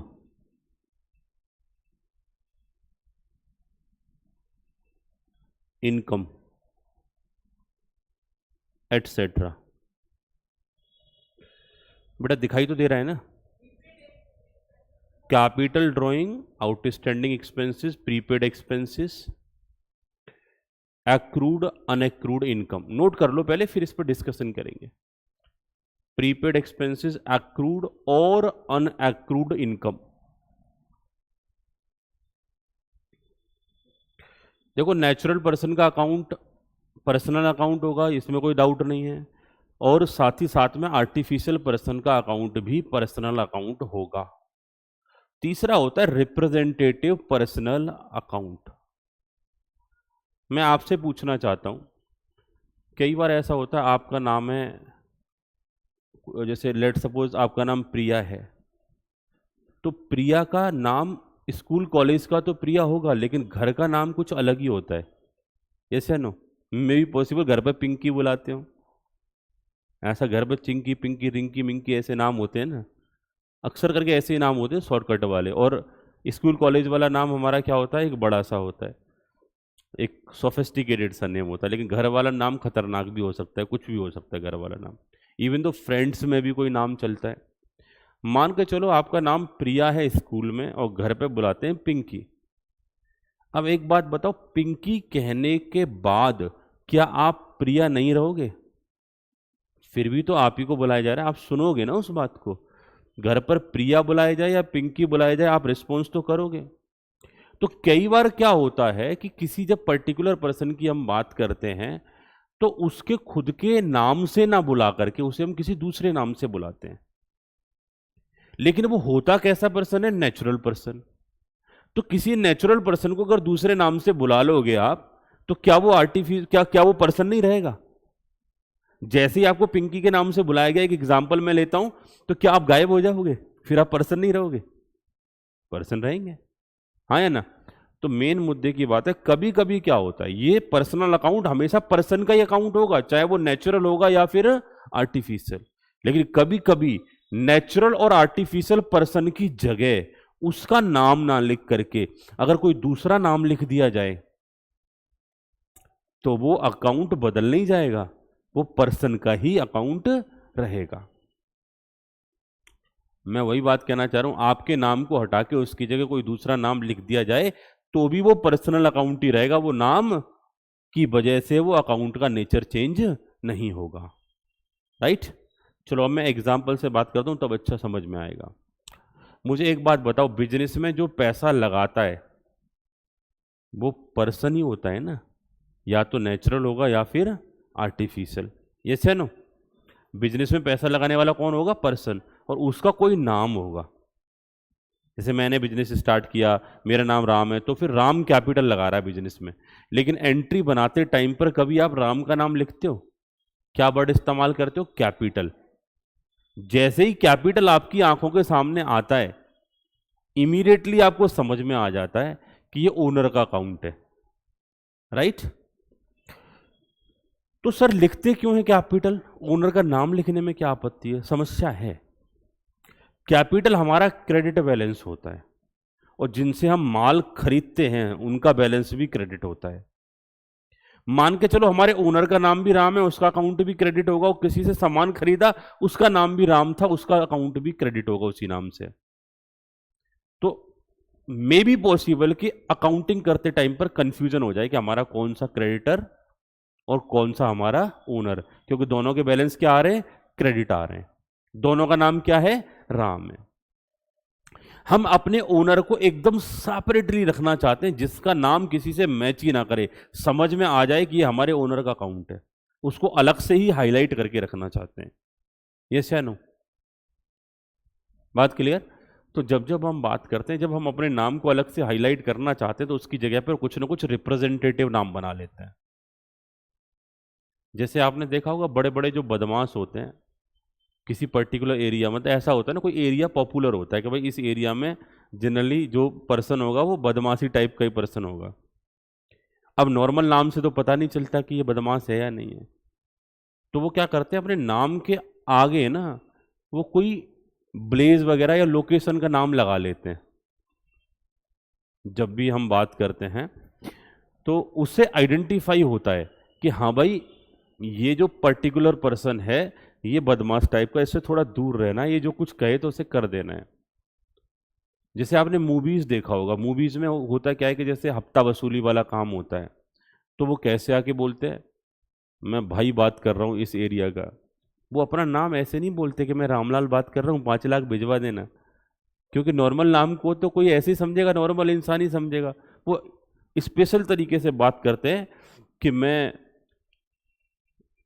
ये वाला भाई बोल रहा हूँ या वो वाला भाई बोल रहा हूँ, मतलब भाई करके उस चीज को लगाते। तो जैसे भाई लगता है ना पीछे से, तो वो एक ऐसा लगता है कि हाँ भाई पावरफुल कोई बदमाश बात कर रहा है, पहचान इजीली हो जाती है। तो वही काम बेटा बिजनेस में है कि जो ओनर का जो पैसा लगा हुआ है ना उसको हम अलग से एक नाम देना चाहते हैं। क्या नाम देते हैं उसको? बोला कैपिटल नाम रख लो। और कैपिटल नाम आप देखना जनरली कहीं नहीं मिलेगा आपको देखने में, चाहे तो आप हिंदी नाम सर्च कर लेना या इंग्लिश नाम सर्च कर लेना, कैपिटल नाम नहीं मिलेगा आपको। किसी का भी आपने सुना हो capital Agarwal, capital Sharma, capital Kumar, नहीं मिलेगा आपको। और इवन तो हिंदी तो छोड़ो, इंग्लिश नाम भी आप सर्च करोगे तो कैपिटल नाम से नहीं मिलेगा आपको। गूगल पे सर्च करना, किसी ने अब कोई रख ले, एक आध कोई रेयरली कहीं मिल जाए तो कह नहीं सकते, लेकिन मोस्ट ऑफ द टाइम पर ये नाम नहीं मिलता। ड्राइंग नाम भी नहीं मिलता आपको। बोला सर ड्राइंग तो हमने बहुत करी है, वो करी है, वो एक्टिविटी है, लेकिन पर्सन के अगर नाम की बात करें तो ड्राइंग आपको नहीं मिलेगा, ना हिंदी में ना इंग्लिश में। लेकिन आप सभी जानते हैं कि कैपिटल किसका अकाउंट होता है? ओनर का। ड्राइंग किसका अकाउंट होता है? ओनर का। तो ओनर के नाम की जगह पर अगर कोई हम दूसरा नाम इस्तेमाल कर लें तो क्या ओनर फिर नेचुरल पर्सन नहीं रहेगा? रहेगा तो पर्सन ही ना, चाहे नेचुरल पर्सन हो या आर्टिफिशियल पर्सन। अगर उसके नाम की जगह पर कोई दूसरा नाम इस्तेमाल कर लोगे तो उस नाम को बोला जाएगा रिप्रेजेंटेटिव पर्सनल अकाउंट, वो अकाउंट भी पर्सनल अकाउंट रहेगा। अब होता क्या है बच्चा, जब भी हम आंसर करते हैं ना बड़े दिल से आंसर करते हैं। बोला कैपिटल, पर्सन जैसा लग नहीं रहा, रियल अकाउंट बता दो। ये से नो। लेकिन अरे भाई ये कैपिटल जो वर्ड है वो किसके लिए इस्तेमाल किया गया है? पर्सन के लिए। किसी ओनर भी तो एक पर्सन है, तो ये कैसा अकाउंट हो गया? Personal account. मैं आपसे पूछ रहा हूं बेटा, आपका शेयर कैपिटल अकाउंट कैसा अकाउंट होगा? शेयर कैपिटल अकाउंट कैसा अकाउंट होगा? Real, personal, nominal? पर इतना क्यों सोच रहे हो बेटा? शेयर कैपिटल अकाउंट किसी पर्सन की जगह पर हमने क्या नाम लिख लिया, शेयर कैपिटल, तो वो भी कैसा अकाउंट हो गया, पर्सनल अकाउंट। जब शेयर की एप्लीकेशन लगाई जाती है तो एक एंट्री बनाते हैं हम, bank account debit to share application, पैसा आ रहा है और जिस पर्सन से आ रहा है उस पर्सन का नाम ना लिख करके हम क्या लिख देते हैं, शेयर एप्लीकेशन अकाउंट। तो शेयर एप्लीकेशन अकाउंट कैसा अकाउंट हो गया, पर्सनल अकाउंट। जहां जहां पर किसी पर्सन के साथ डील कर रहे हो और उसका नाम ना लिख करके और कुछ नाम लिखते हो, उसकी जगह पर रिप्रेजेंटेटिव नाम लिखते हो, वो सारे पर्सनल अकाउंट होंगे। बात क्लियर है, कंफ्यूज होने की बिल्कुल भी जरूरत नहीं है। या तो उसका नाम लिख रहे हैं या उसकी जगह पे कोई दूसरा नाम लिख रहे हैं पर्सन की जगह पर, तो वो भी कैसा अकाउंट हो जाएगा, पर्सनल अकाउंट। तो कैपिटल अकाउंट कैसा अकाउंट हो गया, पर्सनल। ड्राइंग अकाउंट कैसा अकाउंट हो गया, पर्सनल। आउटस्टैंडिंग एक्सपेंसेस, सर ये कैसे पर्सनल अकाउंट हुआ, ध्यान से सुनना बेटा। एक्सपेंसेस के पेमेंट की एंट्री क्या बनाते हो, जैसे सैलरी पे करनी है 10,000, एंट्री क्या बनाओगे, सैलरी खर्चा है, salary account debit to cash account, ये एंट्री बनती है। सैलरी खर्चा है, हमने रिकॉर्ड कर लिया, डेबिट कर लिया 10,000 और कैश क्रेडिट कर दिया, कैश में पे कर दिया उसको। भाई सामने वाले ने हमारे लिए काम किया, हमने उसे कैश दे दिया, हिसाब बराबर, या बैंक से पेमेंट कर दिया, हिसाब बराबर, राइट। तो उस पर्सन की अब हमारे नजरों में कोई अहमियत नहीं है, क्योंकि जितना वो हमको देके गया उतना वो हमसे लेके चला गया, हिसाब बराबर हो गया दोनों का। क्या उस पर्सन का कोई रिकॉर्ड रखना चाहिए अपने यहां पर, उस पर्सन के रिकॉर्ड की जरूरत नहीं है। हम सैलरी का रिकॉर्ड रख रहे हैं, खर्चे का रिकॉर्ड रख रहे हैं, क्योंकि उसका तो अब कोई लेना देना है ही नहीं ना। अगर उसका कुछ लेना देना होता तो अकाउंट में लिखते, लेकिन किसी से हमने 10,000 का काम कराया लेकिन उसे पैसे दिए अभी 5,000, इसका मतलब अभी उसे 5,000 और देने बाकी हैं। तो एंट्री क्या बननी चाहिए भाई, खर्चा तो हुआ आपका 10,000 का, सैलरी तो डेबिट करोगे 10,000 से, तुम्हारे यहां से कैश कितना गया 5,000, तो कैश को क्रेडिट कर दोगे 5,000 से, लेकिन 5,000 रुपए अभी उसके बाकी हैं, तो उतनी अमाउंट से उस पर्सन को क्रेडिट करोगे। जैसे राम को सैलरी देना था, राम को क्रेडिट कर दोगे, तो एंट्री क्या बनेगी, salary debit to cash to Ram. लेकिन हम ऐसा करते नहीं है, हम ऐसे एंट्री नहीं बनाते। क्यों नहीं बनाते, उसके पीछे रीजन है, क्योंकि राम का क्रेडिट बैलेंस हो जाएगा और बाद में ये समझ में नहीं आएगा ये गुड्स के लिए क्रेडिटर है या सैलरी के लिए क्रेडिटर है या किस लिए क्रेडिटर है, कंफ्यूजन क्रिएट होगा। तो हम चाहते हैं कि जो हमारे एम्प्लॉई हैं उनकी पहचान भी अलग से हो जाए, अगर उनका कुछ पेमेंट पेंडिंग है तो। और उनकी पहचान कैसे होगी कि एम्प्लॉय का नाम ना लिख करके कोई स्पेशल नाम लिख दो उसकी जगह पर, और स्पेशल नाम क्या लिख देते हैं, आउटस्टैंडिंग सैलरी। बात क्लियर, मतलब आउटस्टैंडिंग एक्सपेंस मैंने एक जनरल वर्ड ले लिया, outstanding salary, outstanding wages, outstanding commission, कुछ भी हो सकता है, सारे आउटस्टैंडिंग क्या रहेंगे, पर्सनल अकाउंट। सेम बेस सारे प्रीपेड क्या रहेंगे, पर्सनल अकाउंट। सारे प्रीपेड और आउटस्टैंडिंग वर्ड इस्तेमाल होता है खर्चों के लिए, अगर पे नहीं किया तो आउटस्टैंडिंग, एडवांस में पे कर दिया तो प्रीपेड। और एक्रूड और अनएक्रूड इस्तेमाल होता है इनकम के लिए, किसके लिए, इनकम के लिए। एक्रूड का मतलब कमा ली लेकिन मिली नहीं, और अनएक्रूड का मतलब मिल गई अभी कमाई नहीं है। तो जहां जहां एक्रूड, अनएक्रूड, आउटस्टैंडिंग, प्रीपेड लगेगा वो भी कैसे अकाउंट होंगे बच्चों, पर्सनल अकाउंट। ये रटने वाली बात है, लेकिन लॉजिक क्या है, लॉजिक सिर्फ सिंपल से 3 लॉजिक है, account of any natural person, account of any artificial person, और कोई भी रिप्रेजेंटेटिव पर्सनल अकाउंट। मतलब किसी भी पर्सन को, चाहे वो नेचुरल है या आर्टिफिशियल, उसे रिप्रेजेंट करने के लिए अगर कोई अकाउंट ओपन किया गया है तो उसे क्या बोलेंगे, रिप्रेजेंटेटिव पर्सनल अकाउंट, राइट। बेटा मेरी एक बात का जवाब देना, बैंक लोन अकाउंट कैसा अकाउंट है, पर्सनल, रियल, नॉमिनल, हाँ पर्सनल है तो क्यों है, लॉजिक बताओ। बैंक एक संस्था है और वो आर्टिफिशियल संस्था है, वो कोई नेचुरल संस्था नहीं है। एचडीएफसी, पीएनबी वगैरह ये कोई नेचुरल संस्था नहीं है, आर्टिफिशियल पर्सन है।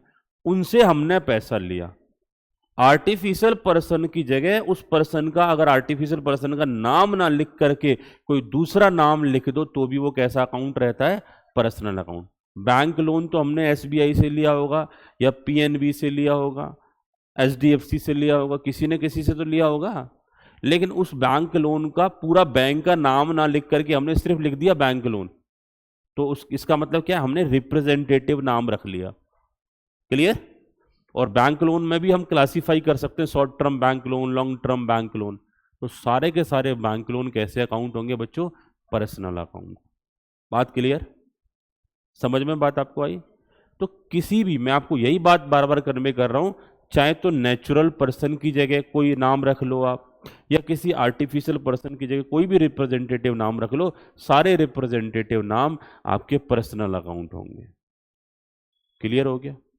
कोई समस्या, कोई दिक्कत? आगे बढ़ सकते हैं? चलिए, इसके बाद हम बात में रियल को थोड़ी देर के लिए छोड़ देता हूं, हम फिर बात करेंगे नॉमिनल की। नॉमिनल बड़ा सिंपल है, पर्सनल समझ में आ गया आप सभी को? नॉमिनल बड़ा सिंपल है, बोला किसी भी एक्सपेंस का अकाउंट, किसी भी इनकम का अकाउंट, किसी भी प्रॉफिट का अकाउंट, किसी भी लॉस का अकाउंट, ये सारे के सारे अकाउंट क्या होंगे? Nominal account. ठीक है, तो नोट करो, account of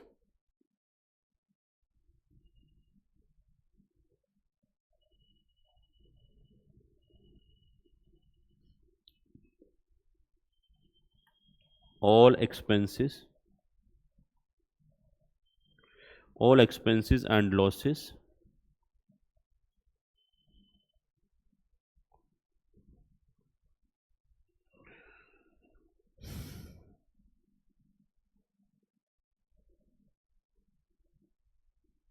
all profit or gain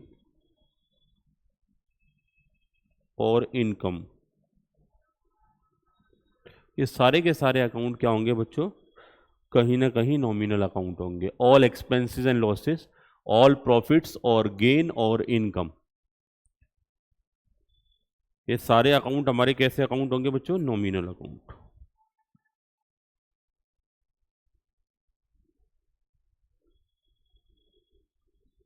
note हो गया बेटा? अब मैं आपसे जानना चाहता हूं कि what is the difference between the expenses and losses और what is the difference between the profit and income. शायद ईटी लेवल पर हम कई बार इस मुद्दे को डिस्कस कर चुके होते हैं, लेकिन फिर भी आप बता सकते हैं, मैं उसके बाद फिर मैं कन्वे करूंगा। याद आ रहा है आपको कुछ? इनकम और,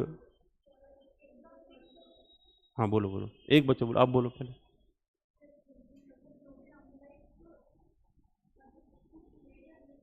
पैसा खर्च कर दिया, एक्सपेंसेस है, मतलब उस एक्सपेंसेस को आप इस्तेमाल नहीं कर पाए। आप क्या कहना चाह रहे हो बेटा?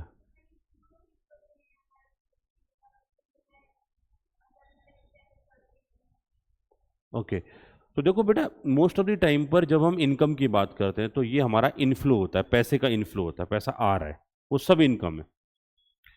और जो जा रहा है वो सब एक्सपेंसेस है। अब अगर इसको टेक्निकली बात करें, अमाउंट इनकर्ड, जो खर्च कर दिया वो एक्सपेंस, जो भी इनफ्लो होगा वो हमारा क्या होगा? इनकम होगा। प्रॉफिट और लॉस आता है इनकम और एक्सपेंस को कंपेयर करने के बाद। अगर इनकम ज्यादा एक्सपेंसेस कम तो क्या आएगा? प्रॉफिट। और इनकम कम और एक्सपेंसेस ज्यादा तो क्या आएगा? लॉस। तो प्रॉफिट और लॉस कैलकुलेटेड होते हैं, जो इनफ्लो है वो इनकम है और जो पैसा आउटफ्लो है वो हमारा एक्सपेंसेस है। लेकिन प्रॉफिट का एक दूसरा नाम होता है बेटा, गेन। प्रॉफिट एक जनरल नेम है, लेकिन गेन वर्ड तब इस्तेमाल करते हैं जब कोई होल्डिंग सेंस में प्रॉफिट हो रहा हो। होल्डिंग सेंस का मतलब है, जैसे गोल्ड खरीद करके आपने रख लिया, 10 साल तक रखा, उसके बाद सेल किया, तो उसकी वैल्यू गेन कर गई, तब हम उस प्रॉफिट का एक टेक्निकल नाम दे देते हैं गेन। बात क्लियर? बात बराबर है, चाहे गेन कह लो या प्रॉफिट कह लो। क्लियर? ये बातें समझ में आ गई? तो कोई भी प्रॉफिट का अकाउंट, कोई भी लॉस का अकाउंट, कोई भी इनकम का अकाउंट, कोई भी एक्सपेंसेस का अकाउंट, कैसा अकाउंट होगा? नॉमिनल। अब मैं कुछ नाम पूछ लूं आपसे, आराम से सोच समझ के बताना। परचेज अकाउंट कैसा अकाउंट है? नॉमिनल। क्यों है बेटा? क्योंकि वो एक्सपेंसेस का अकाउंट है, खर्च कर रहे हैं ना परचेज में। सेल अकाउंट कैसा अकाउंट है? अब तो नहीं कहोगे ना रियल अकाउंट। जनरली जब सेल परचेज बच्चों से पूछा जाता है ना, तो अंदर से आवाज आती है कि सर रियल जैसा लग रहा है, इसे रियल बोल देते हैं, जबकि वो रियल नहीं है। कोई भी इनकम या कोई भी एक्सपेंसेस सारे के सारे कैसे अकाउंट होंगे? नॉमिनल। सैलरी अकाउंट कैसा अकाउंट है? Salary nominal. रेंट अकाउंट कैसा अकाउंट है? नॉमिनल। कमीशन रिसीव्ड कैसा अकाउंट है? इनकम मिल रहा है। तो जब जब हम बात करते हैं, हमारे बहुत सारे अकाउंट जो इनकम, एक्सपेंसेस, प्रॉफिट और लॉस से कनेक्टेड होते हैं, वो सारे के सारे अकाउंट कैसे होते हैं? Nominal account. पर्सनल अकाउंट समझ में आ गया, रियल समझ में आ गया, सॉरी नॉमिनल समझ में आ गया। रियल की इन्होंने डेफिनेशन दी ही नहीं, बोला शॉर्टकट लगा दो इधर। जो पर्सनल नहीं है, जो नॉमिनल नहीं है, वो बन जाएगा रियल अकाउंट। अब इसे एग्जाम्पल के थ्रू हम समझ लेते हैं, क्योंकि डेफिनेशन की बात करेंगे तो डेफिनेशन में आता है कि account which is not personal और nominal is called real account. चलिए नोट करो,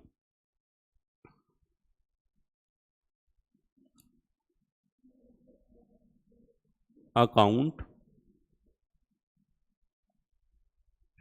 विच is not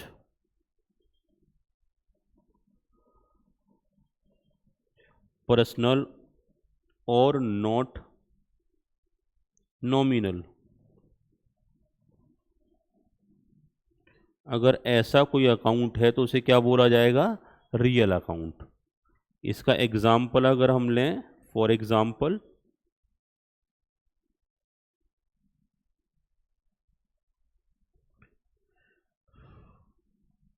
account of fixed assets,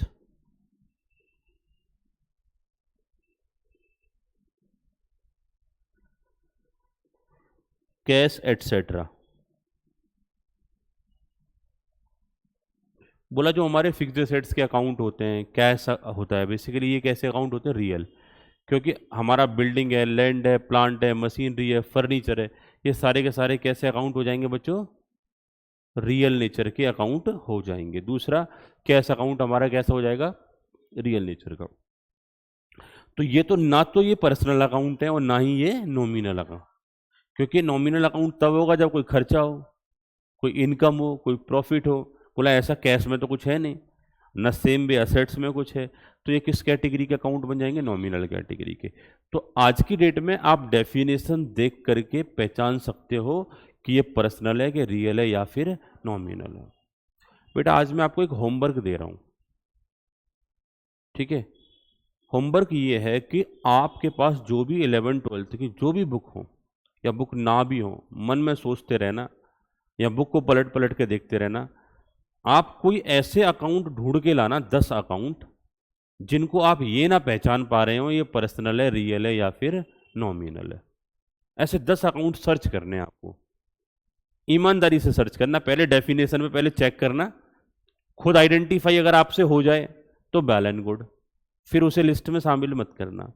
वो 10 अकाउंट वो सर्च करना जिन्हें आप ये ना समझ पा रहे हो कि ये रियल है या पर्सनल है या नॉमिनल है, फिर वो मेरे से पूछना अगली क्लास में, राइट? फिर मैं इसी डेफिनेशन से आपको आंसर दूंगा कि भाई ये इसी डेफिनेशन में फॉल करता है। क्लियर? अगर आप 10 अकाउंट ढूंढ लेते हो तो कहीं ना कहीं आपके एफर्ट्स दिखाई देंगे। हाँ, आपने बहुत मेहनत करी है घर पे जाके आज रिवीजन में। ज़्यादा कुछ नहीं करना, आज का बहुत बड़ा होमवर्क यही है।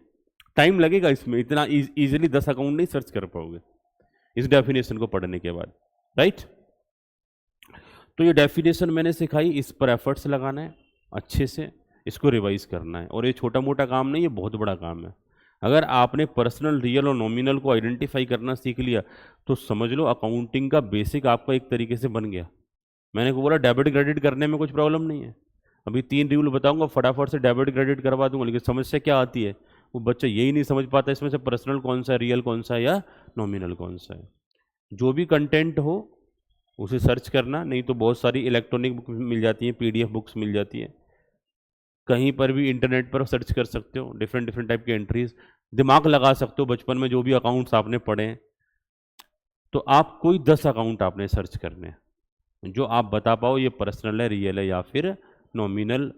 ऐसा आप आइडेंटिफाई ना कर पा रहे हो, वो 10 अकाउंट की लिस्ट बना के लेके आनी, फिर उन्हें हम क्लास में डिस्कस करेंगे अगली क्लास में, राइट? तो अभी आज की क्लास में इतना ही रखूंगा, ज़्यादा लंबी क्लास नहीं ले रहा। इसके बाद गोल्डन रूल में रियल, पर्सनल, नॉमिनल पर डिस्कशन हो जाने के बाद थोड़ा सा डिस्कशन और होगा मेरा अगली क्लास में। ये तो मैंने डेफिनेशन समझाई है आपको। एक ना शॉर्टकट बताऊंगा मैं आपको कि जल्दी से अगर किसी को आंसर देना हो ना कि पर्सनल, रियल, नॉमिनल, तो आप कैसे आंसर करेंगे। शॉर्टकट टेक्निक है। अच्छा, लिखवा अगली क्लास में दूंगा, बता दूं, नहीं तो सस्पेंस माइंड में चलता रहेगा। 11th क्लास का ट्रेडिंग पीएनएल बनाया आपने और बैलेंस शीट बनाई। ट्रेडिंग पीएनएल के अंदर आने वाले सारे अकाउंट नॉमिनल होते हैं। ध्यान से सुनो, मैंने क्या बोला। ट्रेडिंग पीएनएल के अंदर जो जो नाम आपने डाला है वो रटे होंगे आपने बहुत अच्छे से। अगर वो नाम कोई आपसे पूछ रहा है, इसका मतलब सीधा बोल दो नॉमिनल अकाउंट है, राइट। बैलेंस शीट जब बनाते हैं उसकी लाइबिलिटी साइड में आने वाले सारे अकाउंट पर्सनल अकाउंट होते हैं।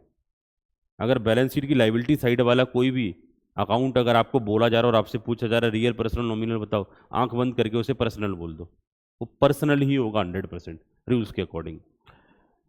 असेट साइड में आने में थोड़ा सा आपको अलर्टनेस रखनी पड़ेगी। असेट्स में पर्सनल अकाउंट भी आते हैं और रियल अकाउंट भी आते हैं, वहां आपको डेफिनेशन इस्तेमाल करनी पड़ेगी। जैसे डेटर्स के अकाउंट सारे पर्सनल होते हैं, असेट्स में प्रीपेड एक्सपेंसेस आ जाते हैं तो वो पर्सनल अकाउंट होते हैं। बात clear. Accrued income asset side में आ जाती है, वो कैसे अकाउंट होंगे, पर्सनल अकाउंट होंगे। तो वो फिर डेफिनेशन देखनी पड़ेगी सिर्फ असेट्स के लिए।